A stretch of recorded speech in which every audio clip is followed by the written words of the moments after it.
Okay, in lesson 8, the objective is to add and subtract fractions from whole numbers. Okay, number 1A, as you can see, they've shown you an example of a number line, and they made a number line, and you can see that it was 3 plus 1/4, so they made them a number line, and then they moved it over 1, 2, 3,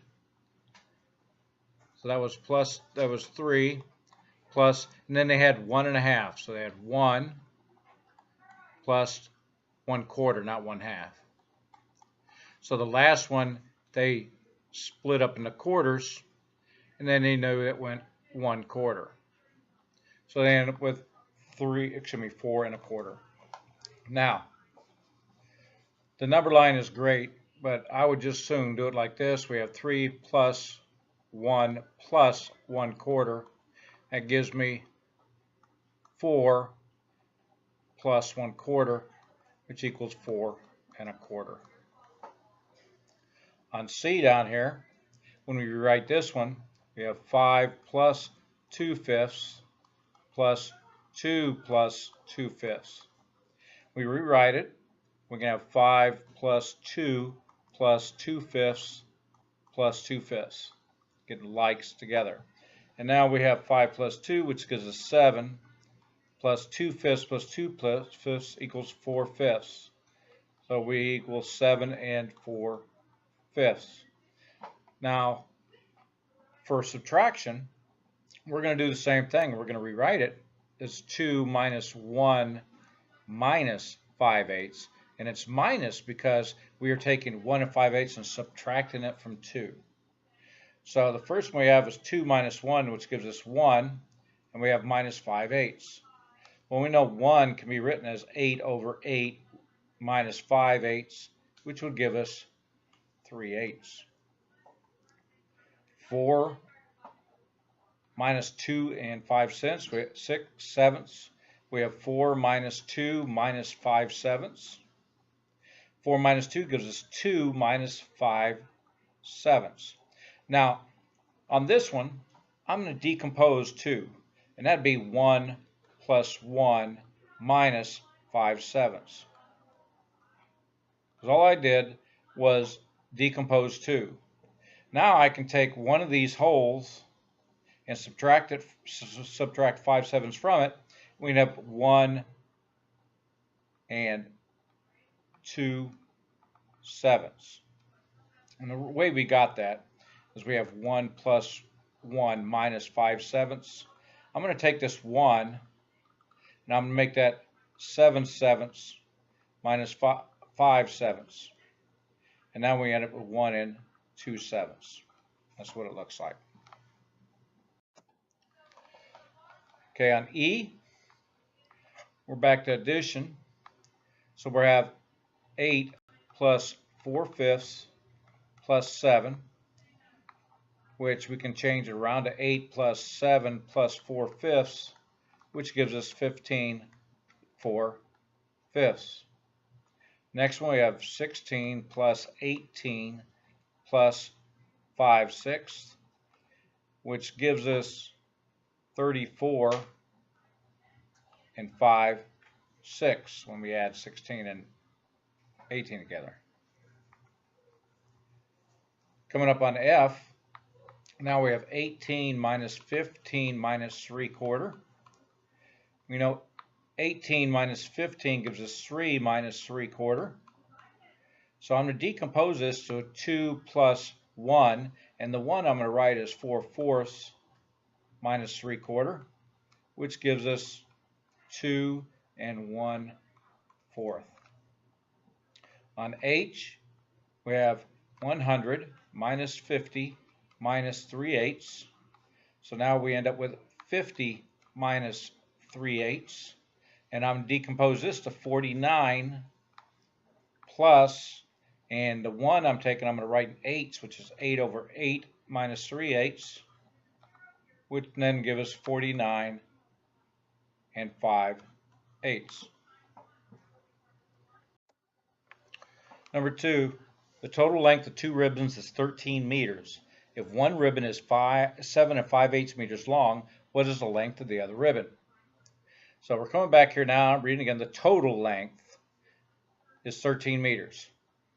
So if I draw my drawing here, the tape diagram, I know the total length, this is ribbons, total length. And I know what it says 13 meters. It says one ribbon is 7 5/8 meters.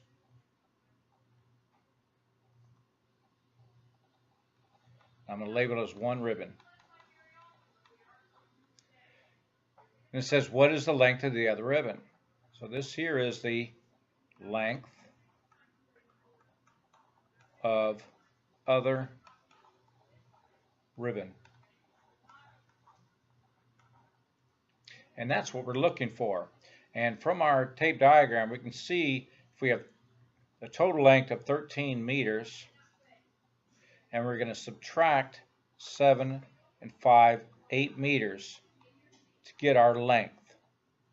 So when we write this, I have 13 minus 7 minus 5/8, which 13 minus 7 is going to give us 6 minus 5/8.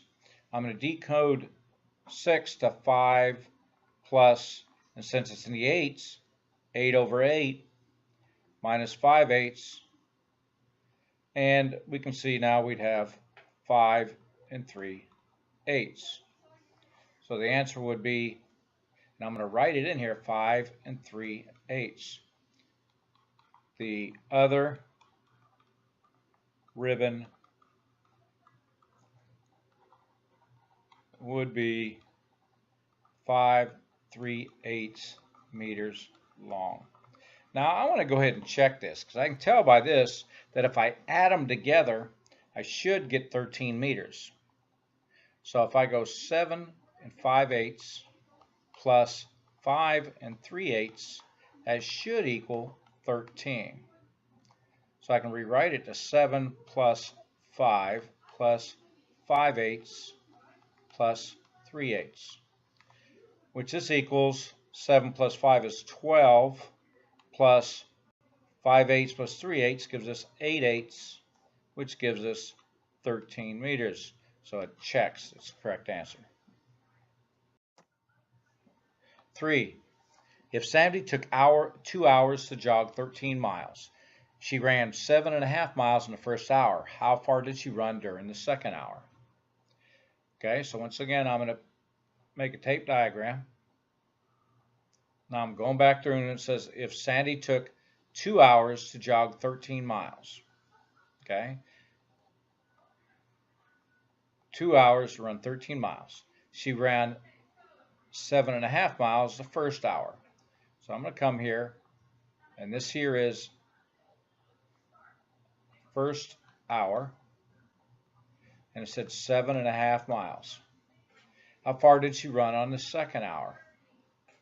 This one here is second hour. And it says the total she ran during these two were 13 miles. And this is what we're looking for. So now we have 13, and we're going to subtract 7 1/5 from it to get our answer. So we've got 13 minus 7 minus 1/5 equals our answer. Well, we know 13 minus 7 is going to give us 6 minus 1/5. I'm going to decode 6 to 5 5/5 because we're subtracting 1/5, which we can see this would end up be 5 4/5. I'm going to go ahead and write this in here, 5 4/5. She ran 5 4/5 miles in the second hour. Now let's do a check on this. We can tell by looking at our diagram that if we add the two values of miles in the first and second hour, it should give us 13. So we have 7 1/5 plus 5 4/5. That should equal 13. So we rewrite it with 7 plus 5 plus 1/5 plus 4/5 should still equal 13. 7 and 5 is 12 plus 1/5 plus 4/5 is 5/5. So that equals 13 miles. And that checked. Our last problem.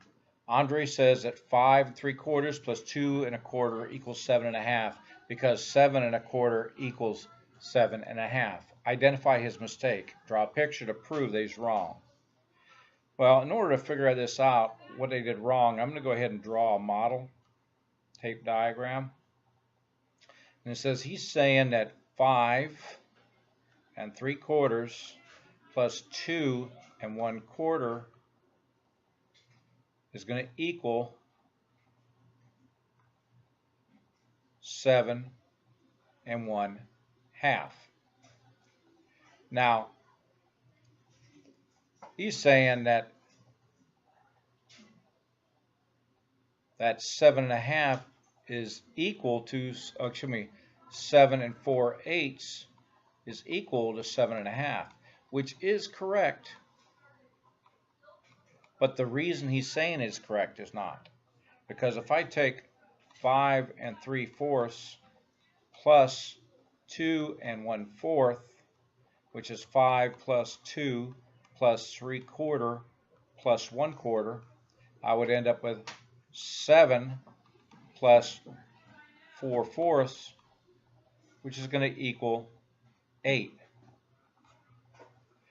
Now he was saying it's 7 4/8. If you notice what he did 5 plus 2 plus 3/4 plus 1/4.